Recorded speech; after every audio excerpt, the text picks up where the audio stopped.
অনেক কিছু হয়। সেলুলয়েডের পর্দায় একজন নায়িকা নিজেকে উপস্থাপন করেন একটু ভিন্নভাবে। আলো ঝলমলে দুনিয়ার এইসব মানুষগুলোকে দেখে মুগ্ধ হন দর্শকরা, কিন্তু লাইট ক্যামেরা অ্যাকশনের দুনিয়ার আড়ালে সেই নায়িকার জীবনে ঘটে চলে কত শত ঘটনা, কিন্তু তা প্রায় সময়ই ঢাকা পড়ে আধারের চাদরে। তেমনই কিছু ঘটনার উপর ভর করে সঞ্জয় সমাদ্দার নির্মাণ করেছেন পয়জন নামের এক ওয়েব ফিল্ম। সেটা কিন্তু আমি জানি। সেই ওয়েব ফিল্মে চিত্রনায়িকা রূপা মির্জার চরিত্র ফুটিয়ে তুলেছেন তানজিন তিশা, যেখানে দেখা যায় নিজের সাফল্য উদযাপনে বেশ ধুমধাম করে এক পার্টির আয়োজন করা হয়। আর সেই পার্টিতেই সামনে আসে নায়িকার অন্ধকার এক জগৎ। কেরিয়ারের তুঙ্গে থাকা চিত্রনায়িকাকে কি লড়াইয়ের মধ্য দিয়ে যেতে হয়, সেই গল্পই পর্দায় দেখতে পাবে দর্শকরা। 10 জুন এই ওয়েব কন্টেন্টটির মুক্তি উপলক্ষে রাজধানীর স্টার সিনেপ্লেক্সে আয়োজন করা হয় এক প্রিমিয়ার শো এর, যেখানে উপস্থিত ছিল এই ফিল্মের পরিচালক থেকে শুরু করে কলাকুশলীরা। এ সময় নিজের অভিনীত ওয়েব সিরিজ দেখা শেষে তিশা বেশ উচ্ছ্বাস প্রকাশ করে বলেন, আমি যখন নিজেকে বড় পর্দায় ভাবে দেখেছি আমার খুব ভালো লেগেছে, বাট আমার শুধু নার্ভাস ফিল হয়েছে যে সবার কি ভালো লাগছে আদৌ, বাট সবার যে রিয়াকশন দেখেছি এভরিওয়ান লাভড ইট।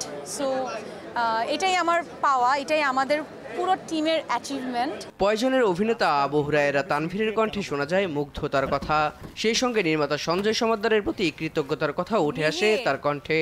এতটা ভালো হবে আশা ছিল না, দেখার পর মনে হচ্ছে না ওয়ার্থ ইট, পরিশ্রমটা সার্থক হয়েছে। অভিনয়ের ভিন্নতা তো আমরা তো চাই ভেরিয়াস কাইন্ড অফ ক্যারেক্টার করতে, ডিফারেন্ট ক্যারেক্টার করতে, বাট এই যখন ঠিকঠাক ডিফারেন্ট ওয়েতে ক্যারেক্টারগুলো আসে, অ্যাপ্রোচগুলো আসে, তখন ভালো হয়। যেমন সঞ্জয় দা আমাকে নিয়ে ভেবেছেন এভাবে এই চরিত্রটার জন্য, এটার জন্য আমি গ্ল্যাড। ওয়েব ফিল্ম পয়জনের নির্মাতা সঞ্জয় সমাদ্দার বলেন, দর্শকদের যদি ভালো লাগে তাহলে আমাদের কাজ করা সার্থক। পয়জন এক্সেস অফ এনিথিং, অতিরিক্ত যে কোনো কিছুই বিষের মতো, তো সেই ধারণাকে উপজীব্য করে আমাদের গল্পটা এগিয়েছে। তো আমরা কাজটা শ্যুট করেছিলাম বেশ আগে, তখন প্রচণ্ড ঠান্ডা ছিল আর এখন গরম। তো যাই হোক, কাজটা অবশেষে রিলিজ হচ্ছে দীপ্ত প্লেতে।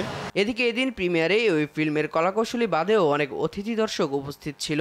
ওয়েব সিরিজটি দেখা শেষে তারাও শোনান মুগ্ধতার কথা।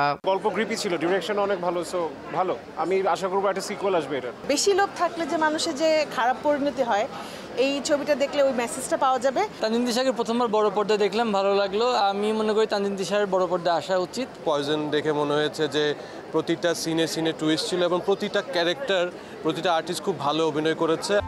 মামুনুর রশিদ তানিমের রচনায় এবং সঞ্জয় সমাদ্দারের পরিচালনায় ওই ফিল্মে তানজিন তিশা, তানভীর ছাড়াও অভিনয় করেছেন টাইগার রবি, রৌনক রিপন, আব্দুল্লাহ আল সেন্টু, একে আজাদ সেতু সহ আর অনেকে।